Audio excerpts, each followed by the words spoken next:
is Diana Bagnall. I'm a research soil scientist with the Soil Health Institute, and I'm pleased to share with you this presentation on components of soil carbon accounting. This is a part of a larger webinar series, the Assessing Soil Health series. And this content is aimed at those in production agriculture who have agronomic skills that they might want to use in carbon markets. For example, certified crop advisors or other agribusiness professionals. Engaging in carbon markets may complement existing services or constellations that you offer to farmers and ranchers. And I want to let you know that if you're interested in gaining a CEU credit for this content, you can do that at the link or URL at the bottom of this page. Generously, the Walton Family Foundation has provided funding so that this presentation that you're seeing today, as well as those at the links for the Assessing Soil Health webinar series below, are all free, and you can get the CEU credit for free as well. There is a lot of interest in soil carbon markets right now. These are markets in which no physical goods are changing hands, and so accounting is really critical for these markets. We have more than 100 voluntary carbon markets right now. And I say voluntary, it's important to note that there are regulated carbon markets. They have very specific guidance that's associated with them. So today we're just going to focus on those 100 or so voluntary carbon markets, and they have over 60 different pricing solutions. There are 50 major corporations, as well as 900 companies that have climate commitments, many of them wanting to go carbon neutral by 2040. Marketing soil carbon has been predicted to reach the value of $3 to $6 billion by 2030. So with all of this that's going on, we're going to learn a little bit more about these voluntary markets and how we might be able to engage in them. But before we jump in, I want to remind you that another webinar in this series titled Practical Sampling of Soil Organic Carbon Stock in Production Agriculture is going to outline the basics of soil carbon sampling. So that webinar is going to talk about what the FAO calculation for soil carbon stock is. It's going to talk about the physical sampling technique that you would need to apply to measure soil carbon.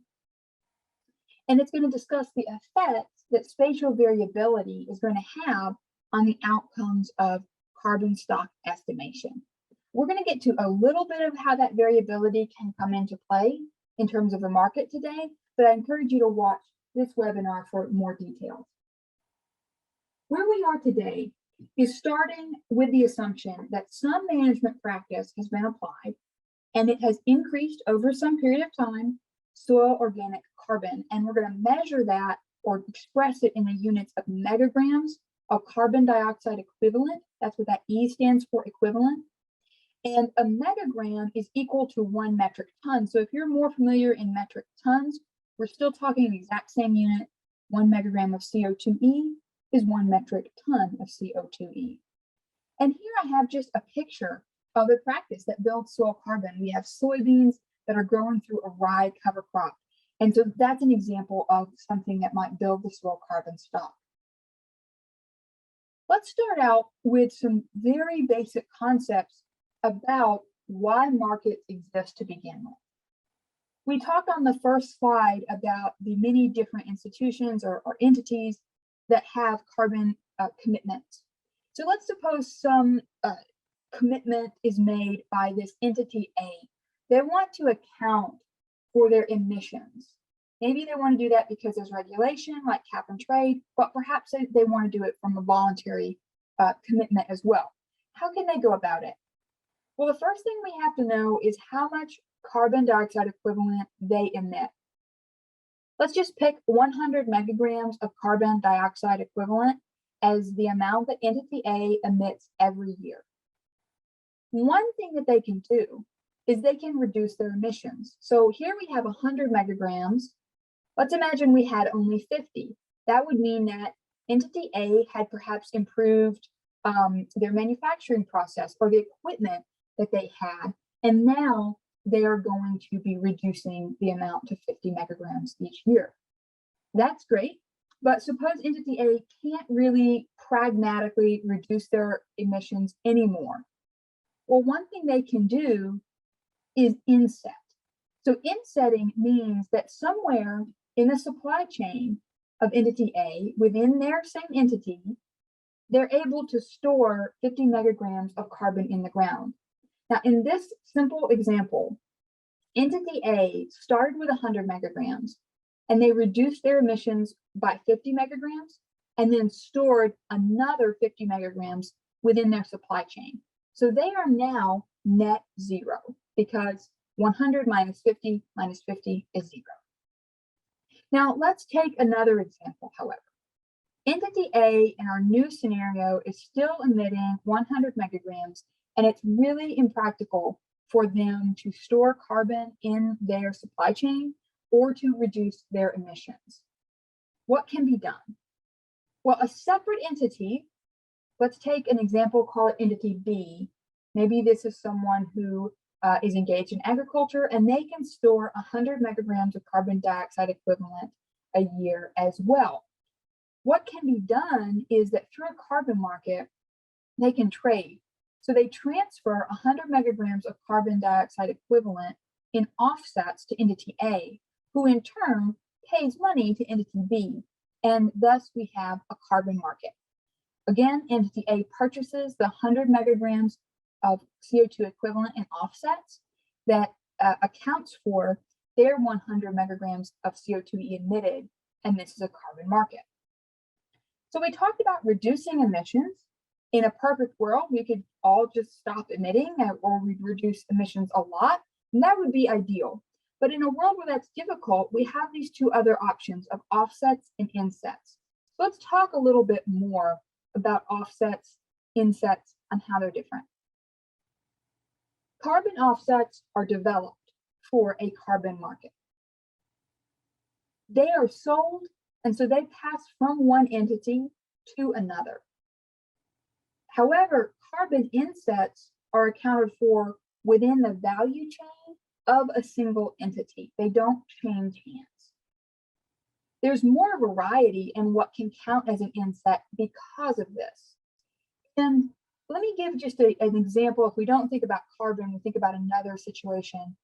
If I have soil and I grow on that land, that soil, hay, grass, and I bale that hay and I put it up for my horses, let's say, I am the judge, because I'm keeping that hay, of whether or not the quantity and the quality is adequate. So no one can come on and say, you know, I really don't think that the hay that you have baled is good enough. But if I do something like grow corn in that same soil, and then I sell corn as a commodity by the bushel, now it's very important that the grade and the quantity of that corn is as advertised. And that's kind of how we can look at offsets versus insets. Offsets being that bushel of corn that needs to be of appropriate quality for the grade, and it needs to be of appropriate quantity as it's marketed. So offsets tend to be more rigorous because they are entering a market. And they could be certified or uncertified, depending upon what the buyer and seller agree to. Some examples of certifying bodies, although this is not a complete list, are Verra, the Climate Action Reserve, or CAR, and ACR, the American Carbon Registry. Now, with that, we're going to focus on offsets, but I want to remind you, and I'll pepper it through a little bit, that much of this discussion could apply to insets also. So how do we create an offset? How do we go about it? The first piece of the puzzle is a methodology document. That methodology document is going to define how offsets are generated for a particular method. Between Verra, CAR, and ACR, there are more than 100 different methodologies right now. And I'm sure that's really overwhelming, thinking about choosing between 100 different methodologies. The good news is today we're talking about soil carbon. Those 100 methodologies include multiple methodologies for agriculture, renewable energy, and industrial projects. And so only a subset of them are things we would need to consider. Within the methodology document, it's going to be defined which practices can be used. So there may be one methodology that includes no-till and cover crops, and a separate methodology that would account for something like biochar, just as an example. It would depend on the certifying body. And then as well, that document is going to outline what kind of measurements are acceptable or what kind of models are acceptable. And it could be that there's a combination of the two. This might include things like what depth carbon has to be measured to and which laboratory methodologies are acceptable.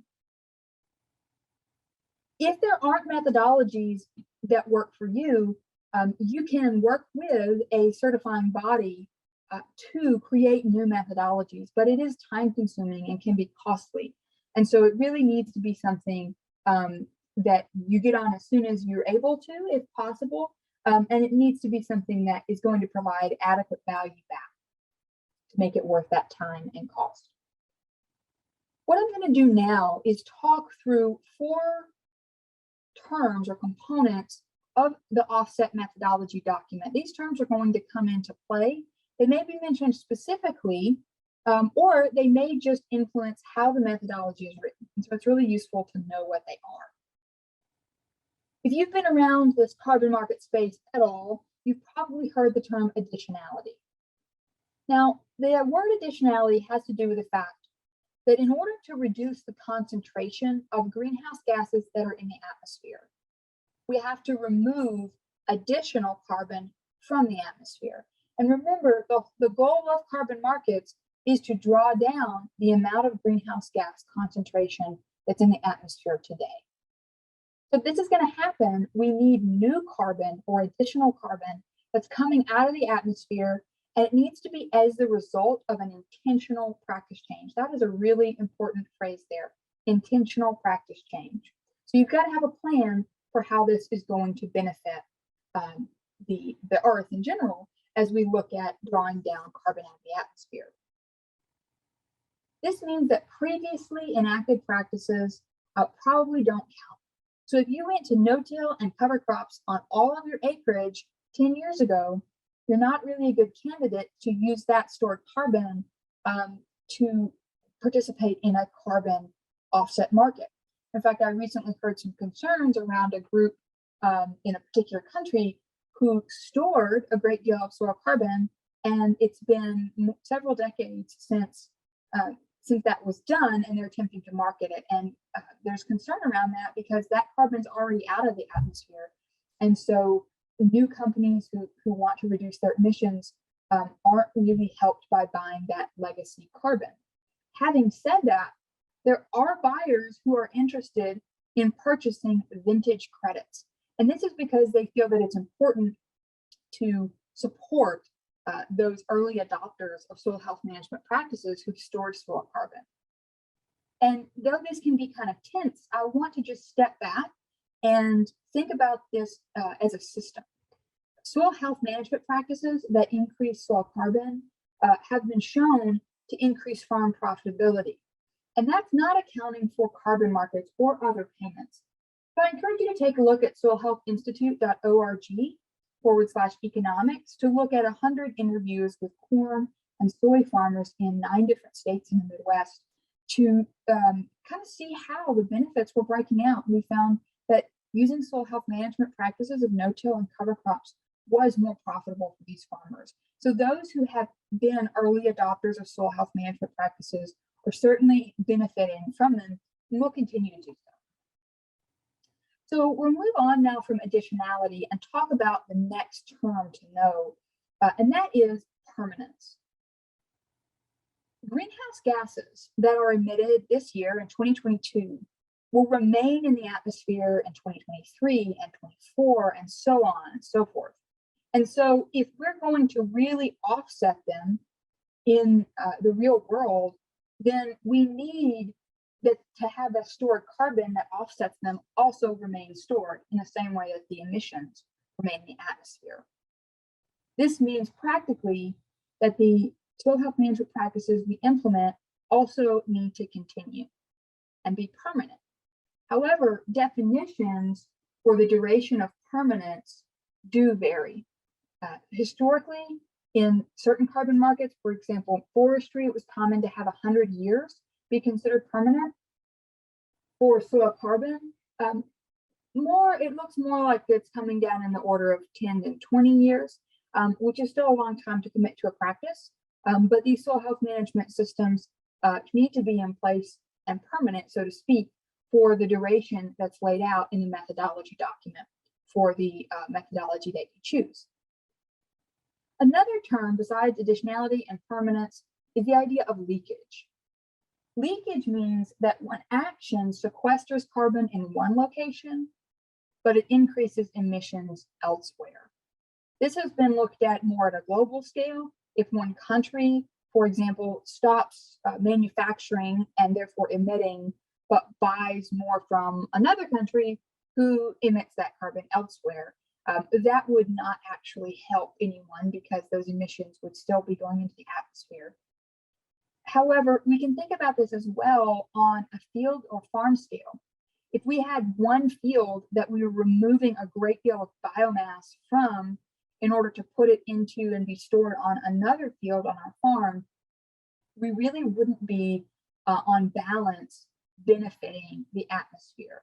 And while it may not be explicitly listed as a concern when you look at a methodology document, it could be the reason that certain certifying bodies or institutions have really tight control or really tight concern for which management practices are being employed so that leakage isn't happening as a result of your actions when you engage in the development of a project for soil carbon sequestration.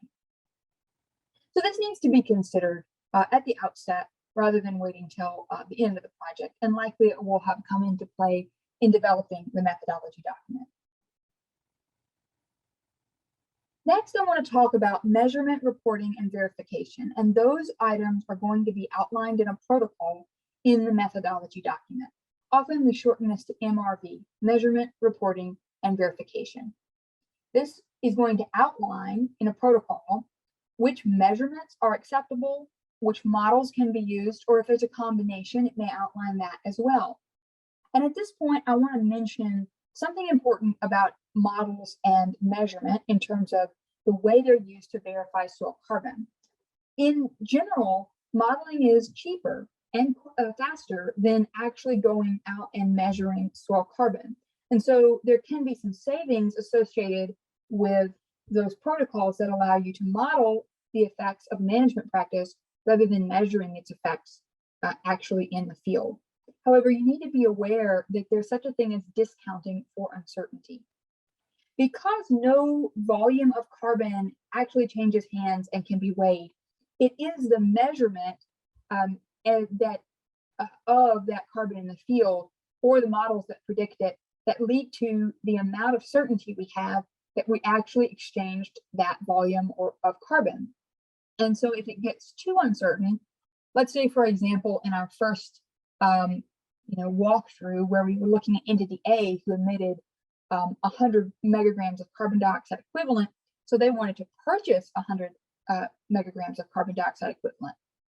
If the entity B had have said, well, we have 100 megagrams of carbon dioxide equivalent plus or minus 50 megagrams. Well, now entity A would only be really sure that they were getting about 50, and they just weren't able to know maybe to their degree of certainty that they had gotten to net zero. And so what can happen is that they lower the price if the uncertainty is too great. And in that way, some of the money or all the money that is saved could be lost in a discount when using a lower certainty approach, which could be a lower certainty measurement methodology or models. Another component of this MRV is the reporting. That could include reporting on practices. It may also be reporting on the measured carbon change that was in the field. And then as well, this MRV protocol will include how exactly a third party will be verifying that the carbon is there. And usually it's not the same third party as the certifying body. So we've talked about additionality, permanence, leakage, and MRV. Let's now look at all of those components that go into the methodology document and how a carbon offset would actually go through, so to speak, its life cycle. So the methodology has to be developed by a certifying body, and that could be in partnership with owners or developers of a particular project. And then the project that selects that methodology has to be developed. So development could include outlining exactly what land this is going to take place on, including baseline soil sampling, maybe baseline reporting of what practices are already there and how they're expected to change, and then outlining the adoption of soil health practices. All that goes into project development. After it's been developed and employed, then those reports that show the outcomes will go to a third party for verification. At that verification step, then it can be passed on to the certifying body. And the certifying body will consider all these reports, and if they're adequate to meet the methodology in question, then they're going to issue an offset. So the third party, the certifying body would issue the offset to the owner of the project, and that can then be sold in a carbon market.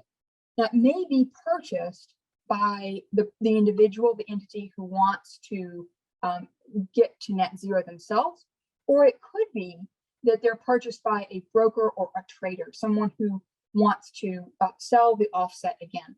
But at some point, that offset should reach the individual who wants to offset their emissions. And when that happens, they retire the offset, meaning it can never be sold again.